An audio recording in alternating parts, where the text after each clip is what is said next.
guys. I have the absolute pleasure to be talking to Brett Russell today. Brett is a bass player living and working in New York, and he holds a master's in music from the University of Miami. He's a very, very accomplished rock bassist, and he played with great musicians such as Clarence Clemons of the E Street Band and Vivian Kemper of Def Leppard. He recorded with people like Mariah Carey, Greg Bissonette, Joe Satriani, Sammy Hagar of Van Halen, and many, many more. And he's also a session musician for Columbia and other labels, and he played in Broadway productions such as Cats and School of Rock. On top of that, and that is the reason for our interview, Brett also held teaching positions at the Detroit Institute of Music, the Berklee College of Music, the Los Angeles College of Music, and the University of Miami, just to name a few. Brett, welcome, and thanks for taking the time talking to me. I'm really thrilled about that interview. Thank you very much for that for now. Oh, my pleasure. Thank you. Brett, now you've been a musician for a number of years. How long have you actually been playing the bass, and on top of that, when did you start educating other bass players? Oh, wow. Yeah, long time. I've been playing bass, well, since I was 12, so quite a while.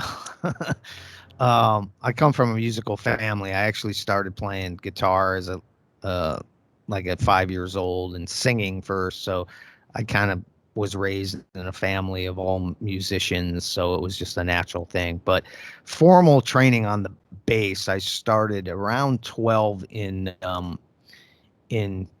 middle school. Here in the States, we called it either junior high or middle school back then. And they had a string orchestra, so I started there. And then I think around 13, about a year or so later, I started studying privately with a classical bassist who was in, I'm from Detroit, Michigan, and he was in the Detroit Symphony. So from that point on, I pretty much, studied formally from around 13, around that age. And then as far as teaching, I didn't really start teaching till I was a little older, maybe in the early 90s, but I really didn't focus on it. I was really focused on playing and trying to get gigs and, tours and whatnot. But I did have some students, a small amount of private students. But then I started, when I was in college, I started teaching as a teaching assistant, or probably around 1993. So, it's been like quite a while, 20 some years, I guess, or about 20 years on and off. But back then it wasn't really my focus. Now it's much more my focus. So I'd say, probably in the early 90s, I started teaching some students. So it's close to 30 years, no? Yeah, 30 years, yeah. Jeez, tell them Long time. yeah. I'm glad I went in the music and not mathematics, Yeah. Is there any from your past? Is there any instructor, any teacher that you specifically look up, and what qualities did that teacher have that you really admire in him? Oh, well, I had many very good teachers, not all bass teachers. I had many different music professors in college, but as far as the instructor who's the most influential on me, it was my private bass instructor in my teenage years. His name was Maxim Janowski. He was a very well-respected, well-known bassist in the Detroit Symphony. So he was, the one who pretty much I pattern a lot of what I teach, even though I don't teach just, classical music. His approach was very influential on me. So I'd say my very first private teacher, Max Janowski, was my most influential instructor. And then I had some good instructors at the University of Miami. I studied with Don Kaufman. He was the bass instructor there for many years. And I studied out in California with a jazz bassist named Mel Graves, who was also a very good teacher. Most of my instruction was on the double bass, the upright bass. Um, I taught myself most everything on the electric bass, or brought over what I learned on the double bass and applied it to the electric bass. All right. So what was the qualities these teachers had from your point of view? Well, as far as my first teacher, Max, first of all, he was very organized in his teaching methods. He definitely didn't just wing it, so to speak. He had a direction, and he stressed me to be organized in my practice schedule, to devote certain amount of time to this, certain amount of time to this, and to move on, and to not, labor on something too long. He was very into efficiency. He taught me a lot of great practice. Basically, what he did was he taught me a lot of great practice techniques that I passed on to my students, and still do. He was also patient, but he was strict. He expected you to practice, um, so I learned how to be uh, approachable and patient, but also to display a level of you know, as an instructor, a level of discipline that he did. And then some of my other instructors were just very knowledgeable. They had tons of information they had gathered throughout the years. Um, Honestly, I don't think they were as good at conveying that as my teacher Max was, but they had. So what I guess I learned from them is that just being knowledgeable about something isn't enough. You have to know how to convey that knowledge, how to get through to a student. You can be the most knowledgeable person in the world, but if you don't know how to get a student to absorb what you're trying to teach, it's really kind of useless. To get the message across more or less, no? Yeah. Okay. So So nowadays with this whole situation that we have with this pandemic thing, teaching has become a little bit it's become difficult. How do you nowadays, in these circumstances, how do you technically organize your teaching? Can you just give me a little bit of an input on that? you mean as far as how I organize it, um, teaching online, like virtually, For example, or yeah. Yeah. well, the weird thing is that I was teaching online before the pandemic, so I had quite a few students that were not even in the area where I live, and um, I found that it was once again going back to my teacher Max. The interesting thing about him is he never actually hardly ever played the bass in our lessons. He was so good at conveying verbally what he wanted me to do that very rarely did he ever demonstrate it. And I never realized this till later. So that kind of plays a part when I'm when I'm teaching virtually. I'm able to organize by using analogies or whatever, or but of course I play too, um, to demonstrate. But I think I'm very good at communicating verbally what I want someone to do on the instrument. And at that point, it really doesn't matter if we're 3,000 miles apart or in the room together. Um, they're getting the message. I don't need to play everything and what I found too was it allowed me technically to almost kind of analyze my students better when they're on a video camera. There's no distractions, and I'm just watching them. And there are certain things about that I kind of liked. It made me focus a little more exactly, as long as I can see them and whatnot. The connection's clear and the audio is fine.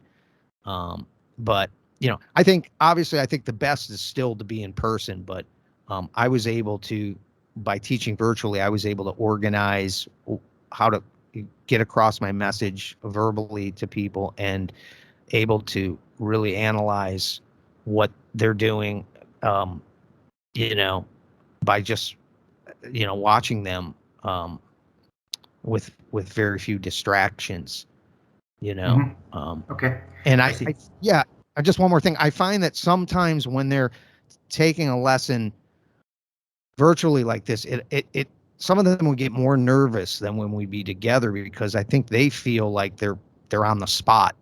And but I like that, and I felt like it was, it's just, it's very it's the same as doing a performance. Like I've done some live streaming stuff, and it's rather intimidating compared to playing in a club or something because it's just like it's really like the microscope's on you. It's really, it's kind of the same thing with lessons, but I've been able to effectively teach virtually. I've had students go on to get scholarships to music colleges, and some of them I've never even met in person. Oh, interesting. And I suppose you will have some, I don't know, some sheets or books or anything like this for them to practice. You give them homework or something like this, no? Oh yeah, sure. Yeah. As far as like the material I use, it's once again, this goes back to my teacher Max. We didn't have just one book. We were studying, I mean, I was studying classical music, so of course everything was out of a book because classical music is not based on playing by ear. You don't really play transcriptions, you play written music. So, but I had like probably six different books, because there was no one book that covered everything that Max wanted to teach me. And I feel the same way. There's no one book that I use. I use books. I use transcriptions I found offline, online. I use transcriptions I've done myself. Um, I use big band. I've used some material students have given me. Like I've had students that have played in big bands, and they come to me with the charts, and they're like, "Can you help me with reading?" And I'll go, "Can I make copies of these? These are cool charts, And then I use them for my other students. I use the James Jamerson book. That's a great book for reading.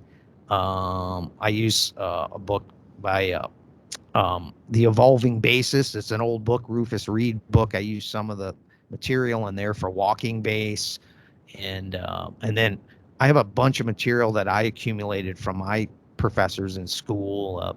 Scale exercises, arpeggios. A Bach, a prelude that I use for technique and helping students read. So it's a whole bunch of different stuff that I uh, that I use. But I have it all organized. I have it all organized. I mean, um, there's all kinds of different styles and stuff. There's transcriptions of everything from Jack Bruce to jazz bass players like Ray Brown and Sam Jones, upright transcriptions I've done. I have some Jocko transcriptions, of course, the James Jamerson stuff. So it goes all over. All right, I see. So when it comes to the to teaching as such, I mean, there's a lot of sheets for finger trainings, left and right hand coordination, and so on and so on. What I sometimes miss, I've done some studying myself, and what I sometimes miss is that fit the fingerboard. So how do you find your way around the fingerboard? How do you do this? How do you teach your students where to find what on the neck? Right. Well, there's different exercises. We'll play scale sometimes, starting them on different strings. Just something as simple as that. Like you'll play a 2-octave scale. Maybe you'll start it on the E string, and then the next time you start that scale on the A string. So if we're talking just if you're on a 4-string bass, and you know, um, they have to basically know where those notes are in different positions, or just simply playing the same note. Well, how many different places can you play that note? We'll do like, fun things like that. I think they're fun. I don't know if they do, but it's like, play that C. Okay, play it on the E string. Now play it on the, we'll do stuff like that. Of course, we do arpeggios, working on arpeggiating the notes of major scales or minor scales or whatever. And so I think reading helps you knowing the notes on your fingerboard, because sometimes you'll have something, maybe it'll start down here with a low C, on the A string, and then 2 notes later it's up on a G or an E, and if you play that, if you play that C down here on the A string, it's a big jump. So you have to learn where's the most efficient place to play that. So just by working through some reading of some passages on a big band chart or a Bach piece or wherever, you're like, well, I should probably play that C somewhere closer to that G that I'm going to. And so where is that? I'll ask my students. So they find, and then they'll write it in and whatnot. So it's some of the throwbacks to my classical training.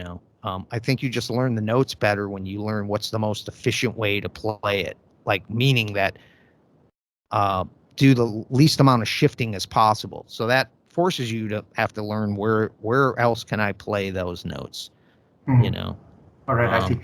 So it's just kind of built into what I do, just kind of built in, especially when you're reading. It just kind of starts to be built in that you're going to play notes in different places than maybe you would normally play if you're just grooving on a song with a band. You maybe would play that C up on the E string when you're reading, but if you're playing a blues, you're going to play it down here. So, it just kind of goes along with technique and reading and all that. Oh, so I figure reading is something that you consider to be very important, no? Yeah, I consider it to be extremely important. Although there are some great players who don't read, and some of my biggest idols didn't really read, but it all depends on, what you want to do. In a way, it's sort of like speaking a language, but not really being able to read or write the language. I just think it helps you communicate better and faster, more efficiently if you can read music, and from the standpoint of being a working musician, it's almost like next to impossible to be a working musician if you can't read music at some level. There are gigs where you don't really need to, but most of that I find will be more in a band setting, which is totally cool, but if you want to work in many different situations, it's almost impossible to do that if you don't read music. I found it that way, at least, I think I remember an interview with Pino Palladino where he said that he's not really reading, but then, he's Pino Palladino, so. Yeah, I mean, you got like Mark King and you got Pino, guys like that. Of course, one of my biggest influences wasn't a bass player, was Eddie Van Halen, because I do a lot of tapping. And Eddie didn't read, and Freddie King and B.B. King, the great blues guys, didn't read, and Eric Johnson, guitar player, I don't think he reads. So, you don't have to learn to read music, obviously. But another point that it's like, as a teacher, I feel like a certain amount of what I do is and when you go to a teacher, unless you're going to a teacher for a specific, let's say you somehow hook up with Pino Palladino and you want a lesson, and how did he play this fretless bass line, or Mark King, how did he slap this one thing? That's like a specific thing you want to learn from them. But like the students I have, I'm teaching them to just be all around better musicians, but better bass players, but really better musicians on their instrument. So part of that is just it's simply academics. It's like, I don't feel right. And I have taught some students that, just worked on certain things that weren't reading. But the students that come to me, especially the younger ones that want to go to music school, or, I feel like it's just part of the academic thing, man. As a teacher, it's like going to a, class in school, and the English professor says, nah, we don't really need to read books. You can, so it's kind of the same thing. But all I can say is, it's like, as far as reading, I've used reading in situations that didn't require reading. I've still wrote out charts so I could remember certain things. I'm like, I'm never going to remember this. So I would write it out. Or if I was in a band where I had to learn like 20 cover songs, I'm like, I'm never going to remember all these songs for one gig. So I write out charts, or if it's a song that's fairly simple, but it has a recognizable bass riff, and all I need is the bass riff, and then it sparks my memory. I'll just write out the bass riff, and I'll be looking at the song before while we're playing, and I'll be like, And all I got to do sometimes is just see the rhythm of it. And I'll be like, oh, that, because I just not going to remember all this stuff. And then it's just good to have for later on. Maybe you get called again. So I'm approaching it from, part of it from a working musician's standpoint, that it's been very valuable to have the skill of reading um, in most every situation I've been in. I had my fair share of struggling with reading. So, do you have any like kind of that tip for somebody that struggles with reading, how to learn it best or how to learn it fastest? Yeah, well, I I I understand about the struggling with reading. Some people I think just pick it up faster than others. They have an aptitude. It's more of an academic. Reading is an academic thing. It has nothing to do with art. When you're reading, it's either right or wrong. It's not, well, I feel it this way or I feel it that way. I mean, of course you can put feeling into something you're reading, but if it's written a dotted eighth note 16th, that's the rhythm that you're supposed to play in most situations. But I find one of the things, just as simple as it sounds, is you have to do a little bit of reading every day, or at least like 4 days a week or something. Like you need to do it a lot, and it will get easier. Some people I do feel are quicker at it than others, but I think it's good to do it, even if it's 15 minutes, 10 minutes at every practice session. Work on some reading. Because it is a bit like a muscle that you're working out, you're exercising, and it does get easier. And it is very important to have a teacher when you're learning to read, because I've done this myself. You learn things incorrectly and you think you're reading it right, and you're not. And you have no one there to say, no, no, no, that's this rhythm, not that rhythm. So it is real important to have a teacher and it just takes a patient teacher. You have to go through stuff very slowly, and counting is really important. Yeah. Some people have had me going, oh, that's cheating. I'm like, who told you that? I mean, whatever way gets you through the chart or the piece of music is what you do. So I count all the time. I mean, I don't count real loud if I'm, it's under my breath, but you break it down very slowly and you count, and sometimes that alone just, a student will go from not being able to play something until by the end of our lesson, I'm like, see, the fact that you slowed it down and you counted cleared a lot of that up, and they're not playing it at full tempo at that point, but they're reading it, and that's another thing. I think like people, like in lessons, they feel like their lessons have to be a performance. Like they have to be perfect. And it's like, no, it's a lesson. It's like, it's not a performance. So, I'll go through stuff. Very rarely do I go through reading at full tempo of something until they really have practiced it and they're getting really good. A lot of times it's at half speed, but I'm more important about them learning how to read, correctly, and not worry something. Like I've had students read Teen Town by Jocko, and they like, there's no way I can play this. And I'm like, you're correct. There's no way you can play this as fast as Jocko right now, but you can play this. And your goal shouldn't be to play as fast as Jocko right now. It should be to play it correctly at a slower tempo and be able to read these rhythms, so it's like reading a language, it's like, so it's practicing. Practicing. Yeah, you got to practice. Yeah, you have to practice it a lot. There's no way around that. What I mean by a lot is consistently. You got to be consistent with it. You have to keep doing it. You don't have to practice like 5 hours a day just reading, but you should practice it a little every day that you're practicing your instrument. Okay, so coming from reading to music theory, which is in all fairness also one of my weak points. How do you teach music theory in your classes? Because I figure online it's a little more difficult than when you sit face to face. No, not really. I mean, it's the same stuff. I mean, it's easy to communicate it verbally. It's good to have. See, the thing is that I studied, as a music student in college, and we go to a class and sit at a desk and study music theory, and we had no bass or, whatever instrument that you played. That was not, So I like that in a way because it got you out of thinking of it as because I'll see books that'll say bass theory. And there, in my opinion, there's no such thing as bass theory. There's music theory. That's it. Like a major third is a major third, whether it's played on a clarinet or a bass, So, but if you have your instrument, what I do with my students is I directly apply it to something they're playing. They come in and they can play Sunshine of Your Love or something, um, or they play like Zeppelin, bow, down, down, down, down.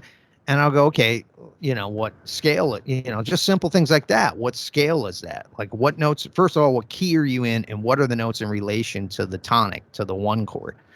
And I just, I was no theory whiz by any means. In college, I mean, it was not easy for me, but I just tried to break it down to, I find numerically just real simple, like, the one is the key you're in, and then the other notes are just degrees of related to that. And you start to just learn bass lines are made up of, of the notes, the arpeggio. Usually bass lines are made up of some of the what are called the chord tones, the strong notes that define the chord.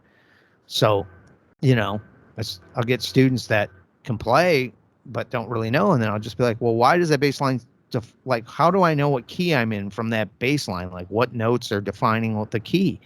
So I just kind of break it down to simple or popular bass lines that they can already play, and then relate it to theory, as opposed to just, doing it straight out of a book and be like, okay, and going to a board and writing it all out. I mean, I have them do it with their bass in their hands, which isn't the way I learned it, but I feel like it's more applicable. It helps, a student like just be like, okay, this now I get it. Because if you're in a classroom, sometimes you'd be like, how does this relate to playing bass? I don't even, but when you got the bass, you'd be like, oh, okay, I see.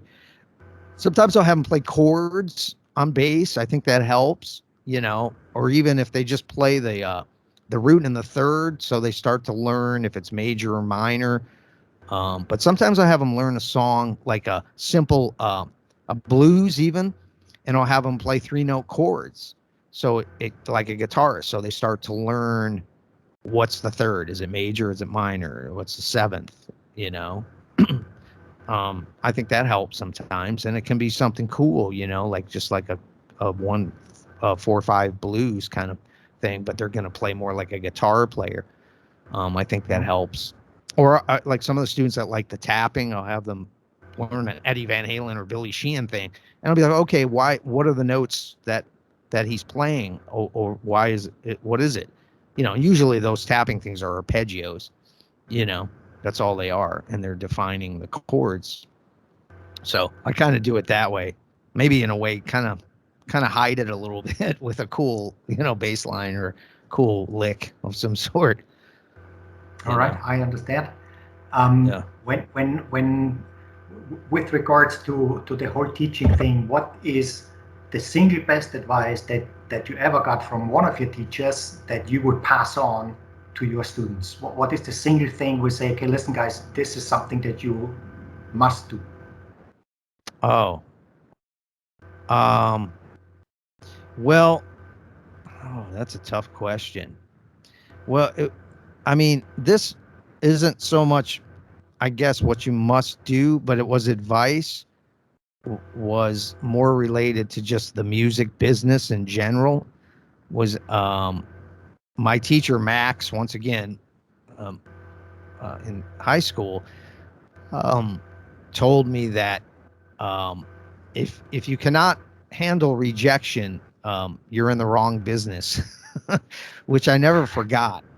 But he went on to basically say that it's just more of a character building thing, which I think is almost more important than technical advice or all that. Is that a business like this is full of rejection on all kinds of levels, and you shouldn't look at that as defeat. It's just goes. And I was one of his favorite students, by the way. I wasn't a struggling student. I mean, not that I'm not trying to be arrogant. I'm just like, he really liked me and I was kind of one of his prized pupils. But I would audition for certain things. And I think it was a situation where I didn't get the gig or the whatever. And he's like, just part of the game, and you have to learn to, that motivates you to work harder and to not treat that as defeat. So I think it's good for students to um, to learn from maybe rejections or a gig maybe they don't get as not so much a failure, but as just a learning experience. And that, music is it's an art. So, when you turn it into a business, it's a touchy thing because you may be a great player and you may do great, but someone else gets the gig, Mm-hmm. or some prefers this person over you. But that doesn't mean that you don't have something to offer. So I think that was the most valuable. I don't know if it was advice, but it was probably one of the most valuable things ever any instructor ever told me. And I always remember that because uh, you know, uh, as a musician, unless you're really lucky and you get in some band situation that you're successful and make a lot of money and you never have to play in any other situation, most of us have to. We're constantly kind of auditioning for somebody, even if it's informal. We'll go on a gig or whatever. So they're checking us out.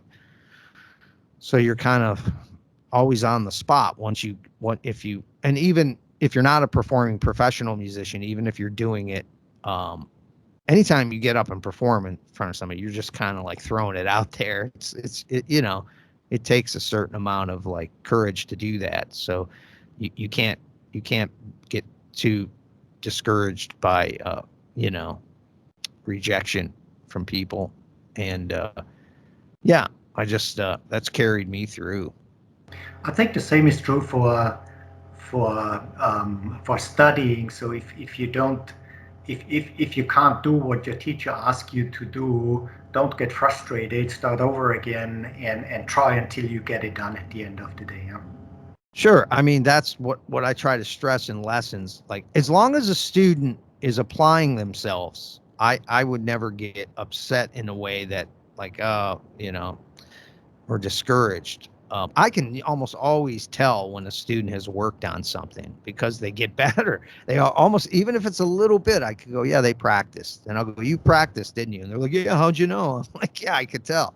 But if you don't practice, that's pretty much the guarantee it's not going to get better. Is it going to get better if you practice? Well, once again, going back to my teacher, Max, who didn't make this saying up, but he said, practice doesn't make perfect. Perfect practice makes perfect. And it's like, it's the way you practice so, and part of the way you practice is up here. If you beat yourself up every 5 seconds, you make a mistake. That's not productive, you know. But you also, you want to strive to get better, but it has to be a positive sort of a journey. It can't be you know, like a discouraging, daunting task. That's just like, if I make a mistake, it's over. I suck. And I have students that are like that. I have a student, he makes one mistake, he gets all, and I'm like, dude, I've heard some of the greatest players make like, you got to just keep playing through that. We'll go back and we'll see why you made the mistake, but you can't stop and get all like, it's not enjoyable for me to watch. It's way less enjoyable for me to watch that than to have heard you hit a clunkier note and keep going. That's like, all right, whatever, you know. But for you, the way you respond is really important. It makes me upset to see when he gets upset. Like, it's like, don't get that upset. You know, you just gotta, like, sometimes look at the big picture. Are you getting better? Are you better than you were last week? Better than you were a year ago? Better than you were 5 years ago? You have to kind of put it in a bigger picture sometimes. You I know. think this is a great piece of advice that is not only true for music, that is also true for many other parts of life, as far as I Sure. see. Yeah. Brad, Brad, thank you very much for your time. It was a great pleasure talking to you, especially because we have the same instruments. That Right, definitely. Oh yeah, where we I like that. Um, Thanks a lot. And by the way, for the audience, Brad is also part of our Bassist Sharing the Music group. So if you want to get in touch with him, just go ahead and do so. I think he's open. Um, I will Yeah. be I will be happy if I see more of your playing on our group. So if you have some news to Oh, share, definitely. please just go ahead and do it. Yeah. Okay, I definitely will. Yeah.